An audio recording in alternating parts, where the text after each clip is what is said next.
महकमे मौसमियात ने आइंदा 24 घंटों के दौरान तेलंगाना के 23 अजला में गरज चमक के साथ बारिश का इम्कान जाहिर किया।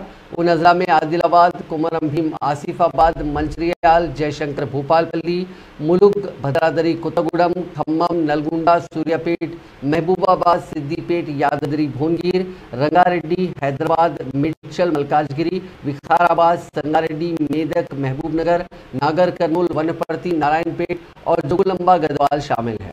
महकमे मौसमियात ने एक यौमिया रिपोर्ट में मंगल को कहा कि हफ्ते को रियासत के चंद अजला में कहीं कहीं गरज और चमक के साथ बारिश का इम्कान है। तेलंगाना में 14 का 17 जून चंद मकामात पर हल्की तो औसत बारिश या बूंदाबांदी का इम्कान भी जाहिर किया गया है। इस दौरान महकमे मौसमियात ने एक और रिपोर्ट जारी करते हुए पेशकयासी की है कि अजला आदिलाबाद, कोमरम भीम, आसिफाबाद, मंचिर्याल और दीगर अजला में चंद मकामात पर 14 जून को गर्मी की लहर बरकरार रहेगी।